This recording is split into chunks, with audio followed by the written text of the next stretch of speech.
ମାଲିକ ଜୟ ଜଗନ୍ନାଥ ଓଳିକି ଓଡ଼ିଶା ସାରା ଚହଳ ପଡ଼ିଛି ଗୁଟୁକା ବନ୍ଦ ଗୁଟୁକା ବନ୍ଦ ଗୁଟୁକା ବନ୍ଦ। ଆରେ ଗୁଟୁକା କମ୍ପାନୀ ଗଭର୍ଣ୍ଣମେଣ୍ଟ ବନ୍ଦ କରିନି, ସୁପ୍ରିମକୋର୍ଟ ଅର୍ଡ଼ର ଦେଲା ବୋଲି ବନ୍ଦ ହେଇଛି। ଆଉ ଗୋଟେ କଥା, ଗଭର୍ଣ୍ଣମେଣ୍ଟ କ'ଣ ବନ୍ଦ କରିଥିଲା ନା ପିୟୁସି ସାର୍ଟିଫିକେଟ୍ ନ କଲେ ତେଲ ମିଳିବନି ବୋଲି ଡିକ୍ଲେୟାର କରିଥିଲା। ସିଏ କେତେ ଦିନ ଗରିବ ଲୋକଙ୍କୁ ଲୁଟିଲେ। ବର୍ତ୍ତମାନ କ'ଣ କହିଲ, ସୁପ୍ରିମକୋର୍ଟ ଅର୍ଡ଼ର ଦେଇଛି ତ, ଯେଉଁ ତଳେ ଅଛନ୍ତି କେତେଟା, ସିଏ କ'ଣ କହିଲ ଲୁଟିବା ପାଇଁ ବୋଲି ଗରିବ ଲୋକଙ୍କୁ ଇଏ କରୁଛନ୍ତି। କମ୍ପାନୀଟା କ'ଣ ବନ୍ଦ କରିପାରିବ ସୁପ୍ରିମକୋର୍ଟ? ମଦଟା ଆଗେ ବନ୍ଦ କରନ୍ତୁ ସାରେ, ମଦଟା ଆଗେ ବନ୍ଦ କରିଦିଅନ୍ତୁ। ଓଡ଼ିଶା ସାରା ୱାର୍ଲଡରେ ଲୋକ ଭଲ ପାଇବେ କ'ଣ କହିଲେ, ମଦଟା ବନ୍ଦ ହେଇଛି ବୋଲି। ମଦ ସକାଶେ ବୋଲି ଚୋରି, ନାରୀ, ଦାରି, କ୍ରାଇମ୍, ମଦ, ଗଞ୍ଜେଇ, ବ୍ରାଉନ୍ ସୁଗାର ଏସବୁ ବନ୍ଦ କରିଦିଅନ୍ତୁ। ଗୁଟୁକା ତ ପାନ ମସଲା ଗୁଣ୍ଡି, ଏସବୁ ଗୁଆ ପାନ ଏସବୁ ଆଗ କାଳରୁ ଥିଲା।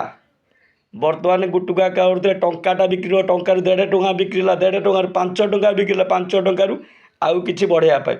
ମଦରେ ଟ୍ୟାକ୍ସ ମିଳୁଛି 75%, ଆଉ ଗୁଟୁକାରେ ମିଳୁନି ଏତେ। ସେଇ ସକାଶେ ବୋଲି ଆପଣ ଟ୍ୟାକ୍ସ 40% କି 50% ମାଗୁଛନ୍ତି ନ ଦେବା ପାଇଁ ବୋଲି ଗୁଟୁକାଟା ବନ୍ଦ କରୁଛନ୍ତି ନା। ସେଲା ସଫଳଟା ଓଡ଼ିଶାରେ ସିନା ବ୍ୟାନ୍ କରିଦେବେ, ବାହାର ଷ୍ଟେଟ୍ରେ ଓଡ଼ିଶା ପାଇଁ ବୋଲି ସାର୍ ସୁପ୍ରିମକୋର୍ଟ କ'ଣ ଅର୍ଡ଼ର ଦେଇଛି ନା ଅଲ୍ ଷ୍ଟେଟ୍ ପାଇଁ ବୋଲି କ'ଣ? ଏ ଖାଲି ଖଟିକିଆଙ୍କୁ ଧରିବା ପାଇଁ ବୋଲି ବିଜେପି ସରକାର ଧରୁଛି ନା କମ୍ପାନୀମାନଙ୍କୁ ଧରୁଛି? ଆରେ ମାଛ ମାନେ କେଉଁଠି ପଡ଼ି, ସମୁଦ୍ରରେ ବଡ଼ ବଡ଼ ମାଛ ଅଛନ୍ତି, ସମୁଦ୍ରକୁ ଖୋଜନ୍ତୁ। ଏଇ ଯେଉଁ ପାନ ଦୋକାନ ଗୋଟେ ପ୍ୟାକେଟ୍ ସାର୍ 130 ଟଙ୍କାରେ କିଣିଲେ 150 ଟଙ୍କା ବିକିବେ, 30ଟା ପାଉଚ୍ ରହୁଛି, 5 ଟଙ୍କା ନା ବିକିଲେ 150 ଟଙ୍କା ବିକିବେ। ସେ କେତେ ଟଙ୍କା ବିକିବେ? 150 ଟଙ୍କା ଗୋଟେ ପ୍ୟାକେଟ୍ 20 ଟଙ୍କା। ଦିନ ସାରା ଭିତରେ 5 ପ୍ୟାକେଟ୍ ବିକିଲେ 100 ଟଙ୍କା ଲାଭ ପାଇବେ। ତାଙ୍କଠୁ 5,000, 10,000, 500, 1000 ଯେଉଁ ଫାଇନ୍ ମାରିବେ, ସେ କେଉଁଠୁ ଆଣିକି ଦେବେ? ଚୋରି କରିବେ। ତମେ ଯେମିତି ଚୋରି କରୁଛ ନା ଏ ଦୁନିଆ ସାରାକୁ, ସେଇଭଳିଆ ଚୋରି ଶିଖଉଛ କି? ଏପଟେ ତ କହୁନ, ସେପଟେ କହୁଛ ଚୋରି କର ବୋଲି ମୁଣ୍ଡ ବୁଲେଇକି। ମଦ, ଗଞ୍ଜେଇ, ବ୍ରାଉନ୍ ସୁଗାର ଯେଉଁଠି ହେଉଛି ସେଠି ଧର, କୋଟି କୋଟି ଟଙ୍କା ପାଇବ। ଏ ଗୁଟକା କମ୍ପାନୀ ବନ୍ଦ କଲେ ଲାଭ କ'ଣ ହେବ? ମଦଟାକୁ ପ୍ରଥମେ ବନ୍ଦ କରିଦିଅ।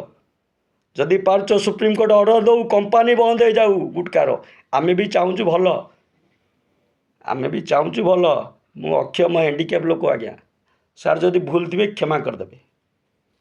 ଜୟ ଜଗନ୍ନାଥ। ରହିଲି।